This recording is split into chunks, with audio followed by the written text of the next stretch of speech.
invite you to be seated.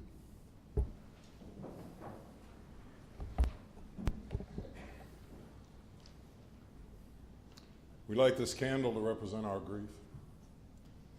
The pain of losing you is real. It reminds us of the depth of our love for you. It reminds us that our lives are now changed forever. And we light it for our love. We light it that your light will always shine. We cherish this special place in our hearts that will always be reserved just for you. We thank you for this gift that your living has brought to each of us. You are loved. You will long be remembered.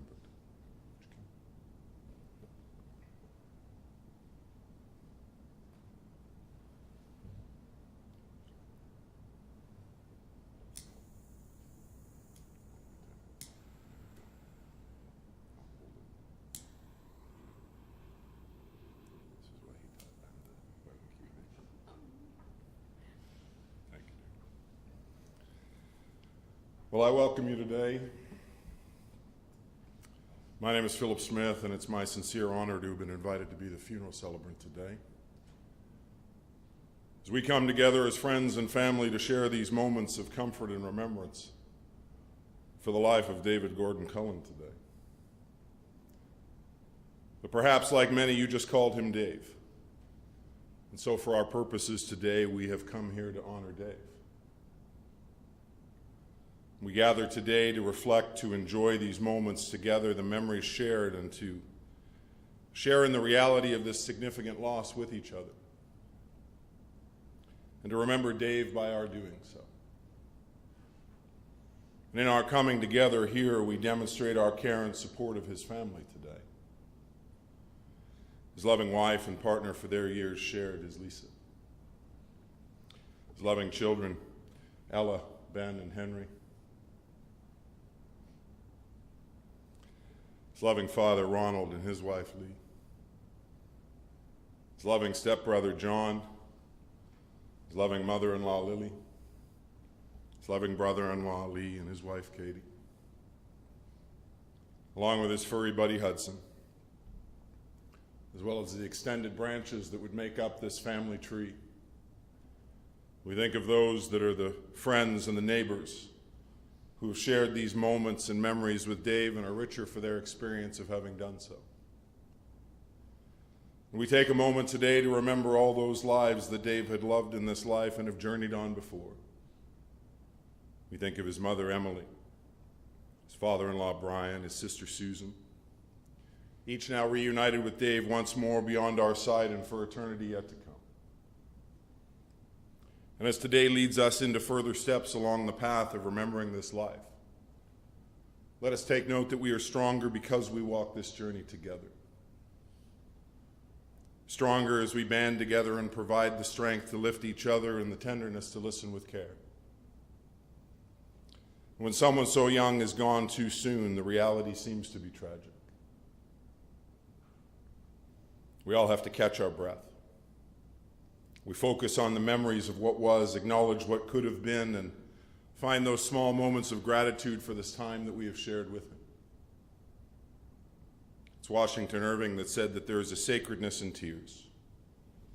They are not the marks of weakness, but of power. They speak more eloquently than 10,000 tongues. They are messengers of overwhelming grief and unspeakable love. And these few moments are our time to reflect, perhaps to cry, but mostly to gather strength from each other and to carve out more space in our hearts for these memories of Dave to live on. And so as we move forward, perhaps you'll join me as we take a moment to open this gathering in prayer. Dear Father of the brokenhearted, today we remember David with warmth and gratitude for all the good that he has brought into our lives. We're thankful for the love, the lessons, and the memories that we have each shared with him. We hold on to the hope that he finds peace and joy in your presence, and we are warmed by the belief that his spirit continues on in the presence of those he has loved and cherished. To his family and friends whose hearts bear the heavy weight of his absence, may they feel the warmth of your presence as you bind up their wounded hearts in your own timing, and you grant them peace. Amen. Some of the lives who hold those memories of Dave close within their hearts are found among his friends. And I'm going to invite several of those voices to come and share their thoughts of Dave with us as we move forward in our time together today. We'll hear from Chris and Julian and Josh. Chris, I'll invite you to lead us off, and then the gentlemen can follow along.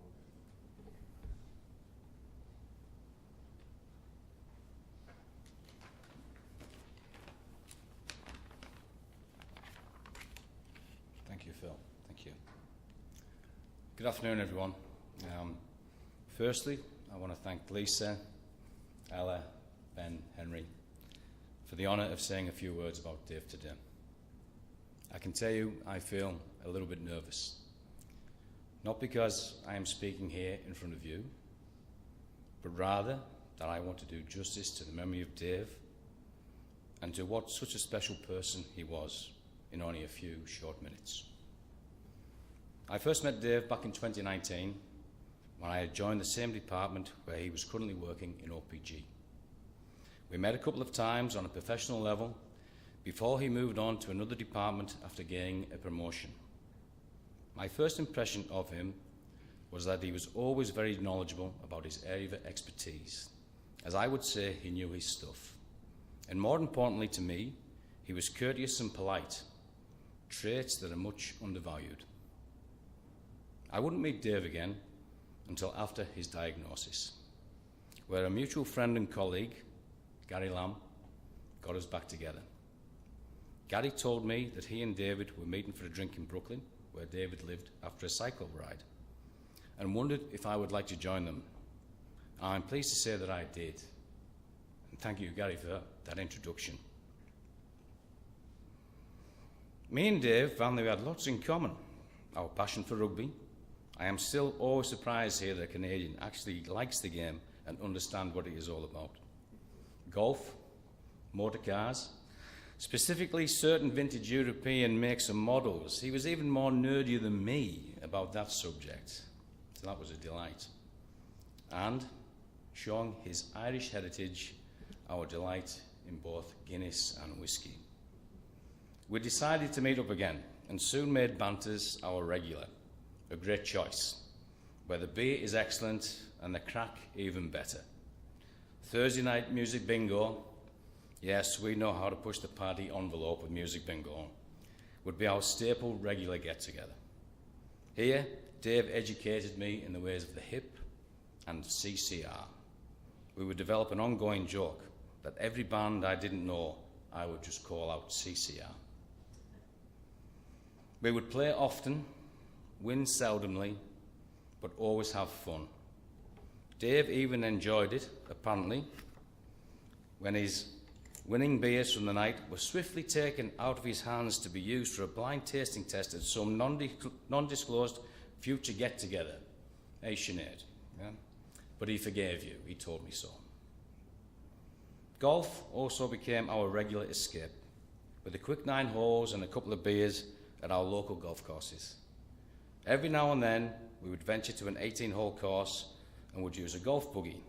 Dave, quite amazingly, would always be happy to let me drive the buggy. I say amazingly, as on more than one occasion, I think on about 3 separate occasions actually, my adventurous driving style, yes, this is actually possible in a golf buggy, almost caused Dave to be jettisoned out of the buggy and clean into the air. One such occasion was actually witnessed by Lisa, who did caution me that I should be taking much better care of her husband. But he enjoyed it. Adventure golf, we called it.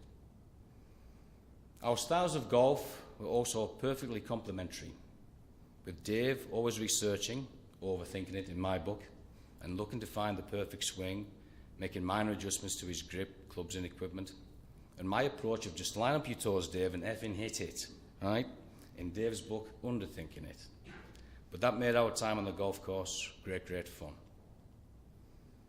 This year, our passion for classic motor cars also took us up to Cobble Beach to see the Concourse to Elegance competition, where vintage motor cars worth millions of dollars are judged annually.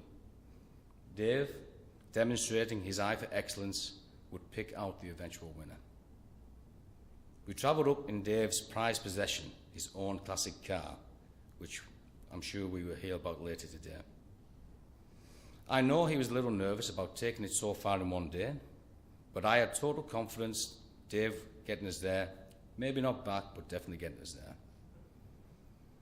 On our way up, a couple of old fellas in an old Porsche Boxster would slowly overtake us, admiring Dave's car as they passed by and giving us a thumbs up, which led Dave to make the comment about how it's always two old fellas in an old car that appreciates these types of vehicles.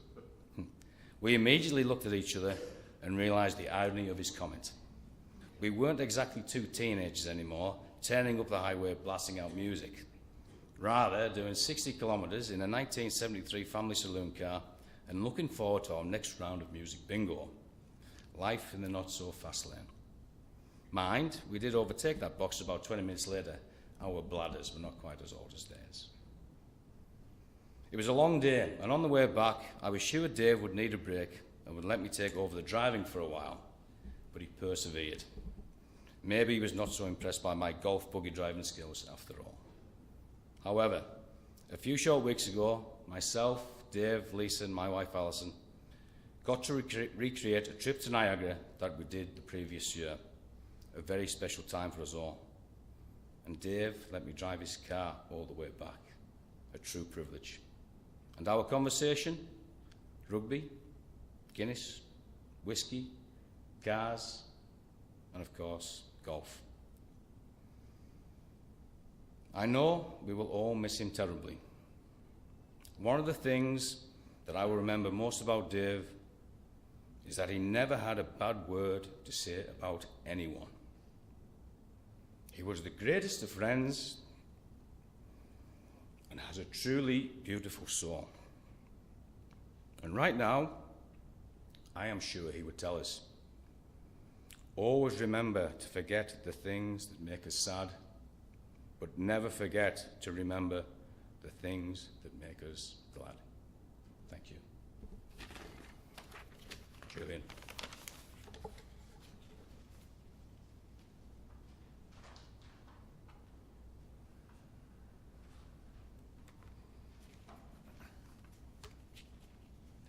Good afternoon.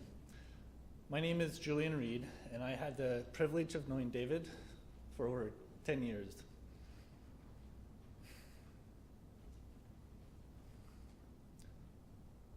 Our paths first crossed at OPG, where I was a project manager, and David served as a project controls manager. From the moment we met, it was clear David was a seasoned professional, bringing his wealth of experience from SNC to the challenging projects we worked on together.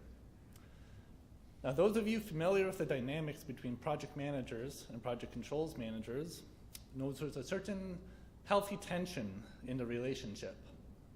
Picture this, a project manager enthusiastically assembling an IKEA desk without the instructions, while the project controls manager stands nearby with the manual, raising an eyebrow that says, "Are you sure about that?"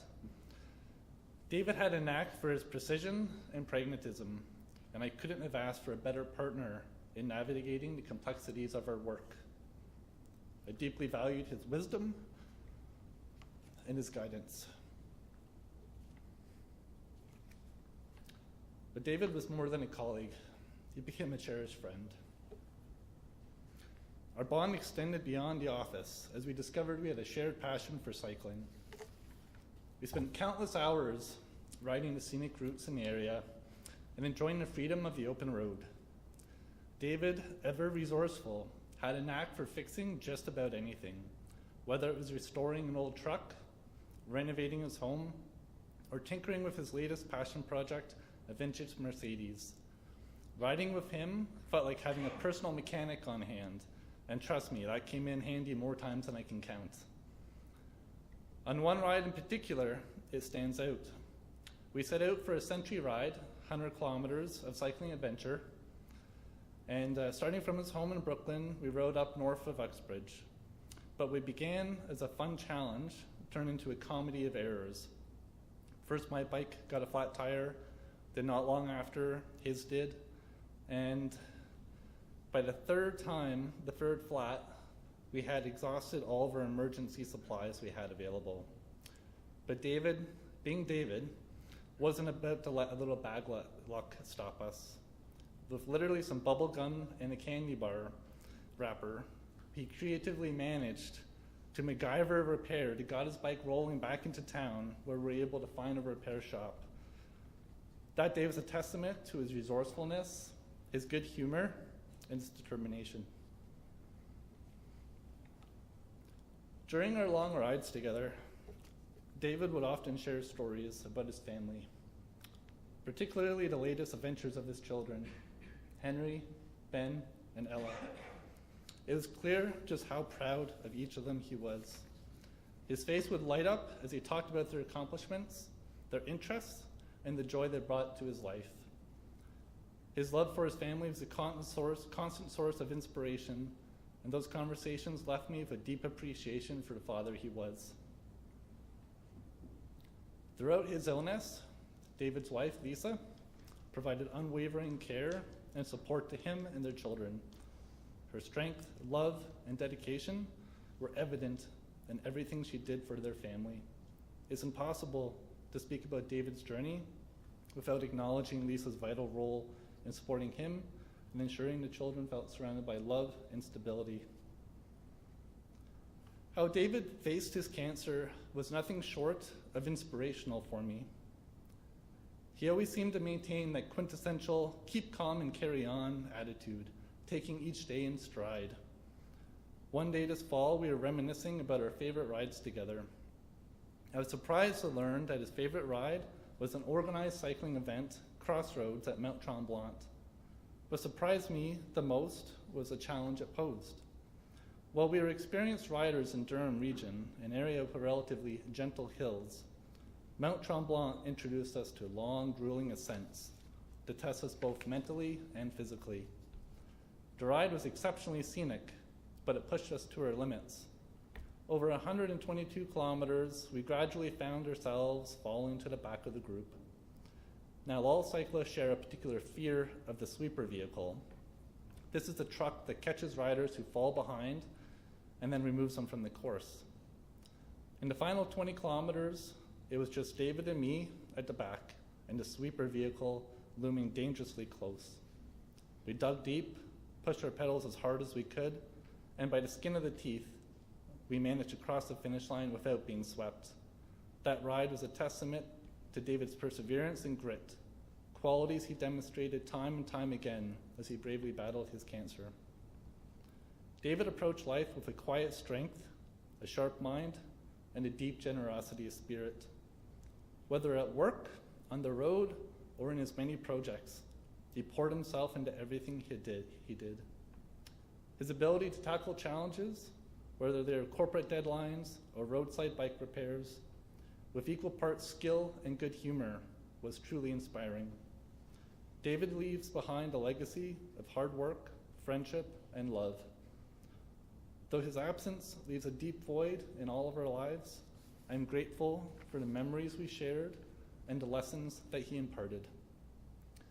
Rest in peace, my dear friend. You will be deeply missed, but fondly remembered.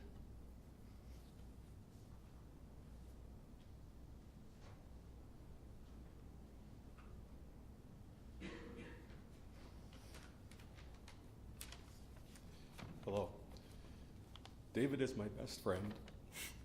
We developed our friendship in the fall of 1993 when we both attended boarding school. David was a returning student, and I was a new student, not knowing anyone. We quickly became close together, bonding over the shared interests in computers, basketball, rugby, and RC cars. During this time, David's family was overseas, so he would often come home with me for long weekends. My family welcomed him into our home, and over time he developed a very special bond with us. It became an unspoken tradition that David would join us during Christmas or during school breaks. My mom and grandmother always prepared plenty of food for us for two growing boys. I'll never forget the first time David came over. He brought his laundry with him, and he did it all himself. But by the second visit, he was happy to have my mom take over and do all his laundry services for him. After graduation from Rothsay Netherwood School, David and I went on to attend UNB together, rooming in the same residence. I still remember moving in. I brought the fridge, and David brought the microwave. My mom was a little worried about us, especially since our dorm had a reputation of being a party house, with lots of beer caps littering the hallways when we moved in. But Ron and my dad reassured her that we would be fine, and we were. I'm not sure, but what they might wanted to stay with us. We helped each other navigate the challenges of freshman year. It was at UNB that David met Lisa. In our final year, we shared an apartment together, and Lisa often came over. Whether it was going to the movies or grabbing a bite to eat, she was always around. That summer, Lisa worked at a golf course, and David and I spent many an afternoon playing golf. David even came down with chicken pox that year, and Lisa took care of him. After graduation, David and Lisa moved to Mississauga to begin their lives together, and not long after, they returned to Fredericton to get married. Coincidentally, that same year I got married too, and David and I had the honor of being best men at each other's weddings. From there, we both began our families, and while we kept in touch, life and distance made it harder to see each other as we once had. When the pandemic hit, everything changed. David and I reconnected and started talking more, picking up right where we left off, as if no time had passed. I will always remember the call I received one Saturday morning at 8 o'clock. It was David, and I immediately knew there was something wrong. He never called me that early on a Saturday. That was when he shared his news of his diagnosis. Over the past years, we've talked more and more than ever. Our friendship, which had been part of my life for over 30 years, felt strong as it had been when we were teenagers. I am so grateful to have had a friend like David. His presence in my life has been a gift, and I will miss him more than words can say. Thank you.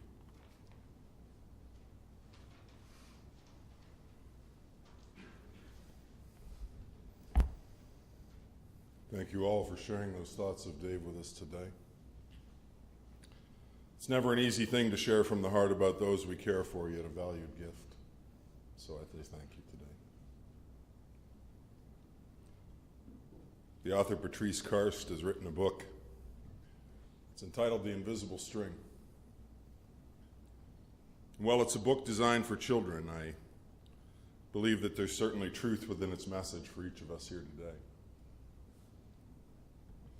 She talks about a string that connects our lives to those we love and those we have loved. An invisible string that connects our hearts to theirs no matter what the distance or the time. And when I think of Dave in that context, well, I suppose the first string in his heart would be the one shared between he and Emily. For those 9 months where she would await the joy of his arrival, and while Ron would anxiously await the arrival of his son, that anticipation of what was to come would begin to knit the foundation of that string that would connect him to Dave as well. Little David Gordon at that time would be born. From that first moment he would be placed in Ron's hands, he would connect to that heart. And David would know the love of both of his parents. And as David's circle of love would grow, he would find strings connecting him to his sister and his grandparents and the extent of that family. Strings that at times would be stretched over thousands of miles and multiple continents. As he and the family would share those early adventures filled with years in spots like Korea and Romania and China. Even in the beauty of St. John and New Brunswick. With Dad being in the nuclear field, his work often took him abroad for long stints at a time. When Dave and Susan would come to those years of formative education, well, they would find a new home for their studies and their day-to-day community in the halls of Rothsay Netherwood School in Rothsay, New Brunswick. within those years, he would come to find and enjoy the friendships that he made there. The community that they would all share in those halls and within that small community in New Brunswick. Whether it was taking part in the chores he was assigned for the week, or making his way to chapel each Sunday, taking up his leadership role within the cadets. Many of those lives he would connect with in those years are still connected even 30 years beyond. Friends like Josh, who we've just heard from today.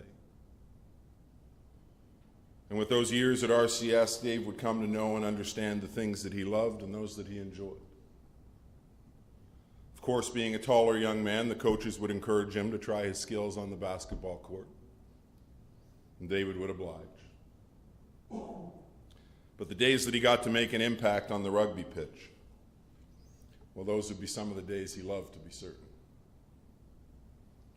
And while his athletic pursuits would be enjoyed, he would also maintain the grades that would see him allowed to venture into that next phase of his educational journey at the University of New Brunswick in Fredericton. And while Dave would gain the foundation of his education that was so pivotal to the journey that would follow there, the best thing to come out of UNB for Dave would be Lisa. You know that age-old love story, my friends? Boy out at a bar. Boy sees top of pretty girl's head across the room. Boy downs his shot and makes his way through the crowd in her direction, never losing sight of her as he can see over top of everyone. No doubt she sees him coming her way, because everybody sees him coming their way. And yet she was impressed enough with his dancing skills to stay in one spot long enough for him to make contact, to reach her in that crowded space. And what would start out as an interest in knowing more about her would soon ignite into the journey shared from that evening to every day shared since. Those years would not always be easy ones. As in those first couple of years, they would leave New Brunswick and make their way to Mississauga together. As Dave would feel the tug of that string that connected his heart to his mother, Emily, as she would face her health journey with early onset Alzheimer's. Together, he and Lisa would lend their lives to the sharing and caring of her life, while each was trying to finish up their educational goals along the way. Dave would eventually complete his studies at Sheridan. And Emily would have been so proud to have watched him accept that diploma. And the journey of those first years would see Dave take a role with S&C Lavalin. That would be his start on the road to a career in planning and scheduling.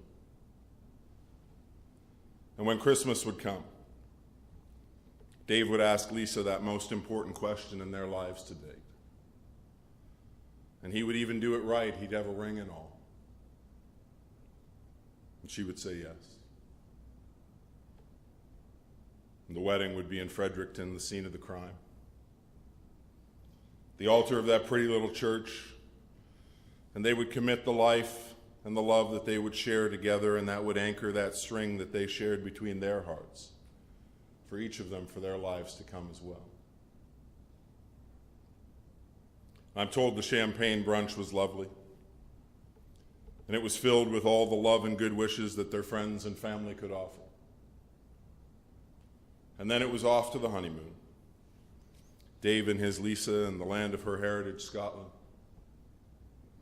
traveling all over that beautiful spot on the globe and taking in all the tourist sites and enjoying the hospitality of the local B&Bs long before Airbnb was ever a thing. And even meeting some of the old clan while they were there as well. Now Lisa would introduce herself to her family, but just in order to prove that she had a birthright, upon her arrival to the event, they would pull out an old family photo and ask her to show her which one she was in the photo. Successfully noticing herself, they would confirm her lineage, and out would come the whiskey and shortbread, and the family lore would be shared. And with the honeymoon complete, it was home to Ontario and the purchase of their first home in Brampton. The years that would follow would see them both create new strings from their hearts to these lives that they would welcome as their children. With Ella in 2010 and then Ben in 2013. And with some significant negotiations and coaxing on Dave's part, they would welcome Henry in 2019. And the back seat of the Cullen Jeep would be filled with all the joy that it could handle. Life was good. They would care for the littles of their lives. Lisa would be home with Henry in those first couple of years. And Dave would continue the journey on his career path, a path that would see him find the world of OPG as his home. Initially as a project planner, and with time improving, he would settle in as a section manager for project controls at OPG. A role that he would see and find pride in the accomplishment. And no doubt some joy in seeing his steps lead to that field that had allowed him to see so much of this world as a child. And Dave would hold his role with OPG up until 2021, when his diagnosis would come. And with that news, Dave and Lisa would have a conversation. And David would get a promotion to full-time dad and purveyor of gourmet lunches for his littles. Maker of memories with these little lives they called their own. And while the deal with Lisa was that in his care there would be no junk served at his meal times, the kids were honest enough to share with me how much they enjoyed his KD with its cut-up hot dogs. They also shared with me that it was at this point in their lives shared that they would come to realize just how amazing he was as well. The dad they got to see in free time hours was now swapped for their 24-hour dad. And when I asked them to tell me some of the things that they liked best about those years, they told me about the times that he would pack them in the Jeep and they would head off to the lake together, play by the water's edge, and enjoy that time shared. And Ella and Ben would love to take those piggyback rides that made them feel that they could touch the sky. Or the times that he would wrestle with them, and seemingly they would never make any headway in beating him. But that was okay. Ben loved the times that they spent playing Star Wars Battlefront together, both versions 1 and 2. And all those hours spent immersed in Fortnite would be favorite times as well. But they would also love flying kites together, building models, be they cars or planes or boats, or those great Lego kits that Dave and the littles would enjoy and find fun in. The knowledge that each Christmas would surely deliver another one for them to tackle together. But it wasn't all fun and games. He would do his best to show them how this world worked as well. Whether it was messing around with computers and electronics and helping them learn the skills that would set them up for success in their years to come. And if they ran into a problem, well, they could always take it to him to solve. Ella noted that she would value the times that she would go to him for advice. And he would give great advice too, which is saying a lot from a 14-year-old's perspective of her dad. And he would encourage her to find the things she loved in this life. He would teach her basketball and use the time shared to tell her the stories of his life as well. He would always tell her to be proud of her height, to keep her head up and her shoulders back. She's told me it's a mantra she intends to hold for her lifetime. And when it was just time to chill, where they would sit back together and enjoy shows like MASH and the movie Tora, Tora, Tora. You know, those classic 70s war portrayals that every 9-year-old wants to be wrapped up in. But they would also love Top Gear and the Grand Tour. Mr. Clarkson is a family favorite. And Clarkson's farm exploits would also make the cut over these past few years as well. And while he would make KD from time to time, and the occasional trip to McDonald's would be tolerated by all involved, they would love those times shared around the edges of the family table with his famous pot roast, and Ella's favorite, his Yorkshire puddings, and of course, whatever vegetable was on the plate that night. But he would also encourage them to help out. He would insist that Ben develop a signature dish, just in case he ever had to impress anybody in his life. And that pasta with meatballs and that perfectly seasoned sauce was born for young Ben. And they would love the times they all piled into the Jeep and headed across the miles to see the folks in Nova Scotia. The dogs enjoying the salt air and the Jeep music playing loud and proud as they drove. And the kids always knew when they had crossed the Quebec border on those trips, because for some reason Dave would suddenly insist on speaking in a French-Canadian accent all the way from the one border of Quebec to the end. Through the length of that province until they hit the New Brunswick border, and suddenly dashing stranger was gone and Dave was back. And when I asked them to tell me about what Dave loved, they told me about his love of cars. And if they were fast, he loved them. But that little Mercedes 280 outside, well, it isn't overly fast, but it would steal his heart. Now, if we're honest, Dave had approached Lisa initially with a plan for a Porsche. But that got shot down pretty quickly, apparently. So he pitched a 73 Mercedes 280 that he'd found for $6,000 instead. And she thought, well, that was fine. Now, there's a phrase in the car sales world that's called bait and switch. And she had agreed to that $6,000 Mercedes, and after all, he can work on it. He's handy. That way they can enjoy it together as a family. It has a back seat. So Lisa said yes.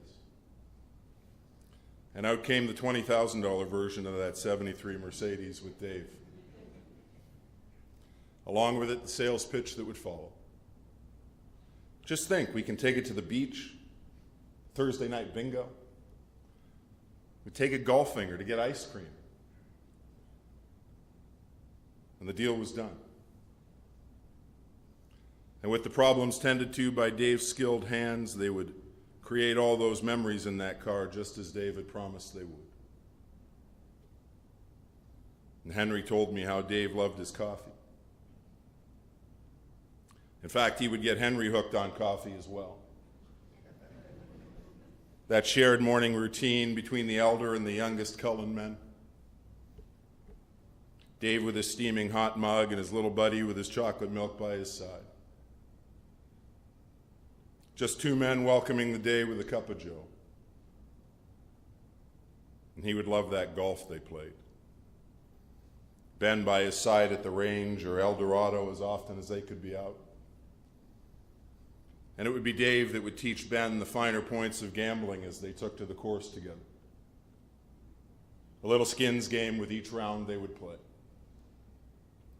Now, if Ben won, well, he'd get bucks for his online game. But if Ben lost, well, there would be kitchen cleaning time for Ben.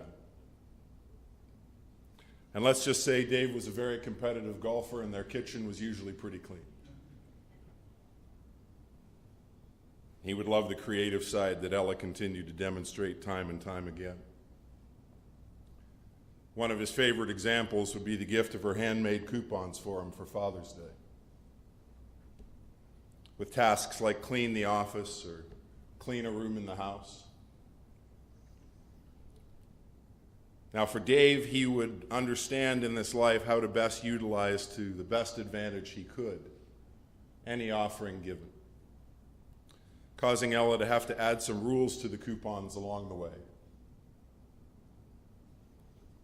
But he would hold on to one in particular and always keep it in his wallet, almost taunting Ella with its continued existence. In Dave's mind, it was probably the best coupon that she'd offered up. It's the one that read, "One chore, no questions asked." I'm sure Dave was saving it for a good one. They told me how he loved music. That Jeep would be filled with the music as they drove together, his love of the Stones and the Beatles, the Beastie Boys and CCR all making the cut. And they told me how he loved a good serving of sushi or butter chicken, how a serving of broccoli or asparagus would make him smile. But never mushrooms or cauliflower, thank you very much, but no. He would love to send Ben to take out the garbage and recycling after dark. Certainly not a favorite chore of Ben's, to be certain. After all, there's coyotes in Brooklyn, don't you know? But he would often come out and help just to ease the burden for his helpful little buddy. And he would love to ride bikes with them, Henry feeling the rush of the open road through his helmet as he sat in the trailer behind his dad. And he would love to work on the house that they called their home in Brooklyn, taking that basement and making it into a wonderful space to make memories together as a family, or redoing the flooring upstairs to make it perfect for each of their steps shared. And he loved to help with the homework, whether it was tutoring Ella to 100% on her math work, or helping her ace her science project on nuclear energy, giving her the inside scoop on all of those important details to impress even her teachers. And he would love to ensure that they learned the practical things as well as the fun ones, whether it was teaching Ben how to mow the lawn or how to conquer in a game of chess, or teaching Ella to play checkers, and providing her with the sewing machine and the lessons that would give her the skills that allowed her to create and explore what she could do with those tools. It may have been a ploy on Dave's part, the sewing machine, though, because the first thing that they would make together would be a pack to fit on his bike. He had a plan, dear. He loved the small pleasures in this journey of life as well, be it his beef jerky, or his papadums, or his sticky toffee pudding. And he would certainly love those pickles that he would bring from seed in his garden to his brine to those eager to enjoy their goodness, season after season. And Henry wanted to make sure that we knew that he loved potatoes and sprinkled donuts. My friends, as I spent time with Lisa and the family, I've heard the thoughts that were shared here today by those he's held as friends. I've heard so much about what Dave has loved and valued in this life. But what I have seen is those strings attached to each of those hearts who have loved him and will miss him more than most. They're still firmly attached in each life. Even though he isn't here with us physically, that invisible string he left in our hearts will always stay strong and unbreakable, no matter where we are or what we're doing. And for Ella and Ben and Henry, every time you think of him or feel his love, or remember his hugs and his laughter or his high fives at bedtime,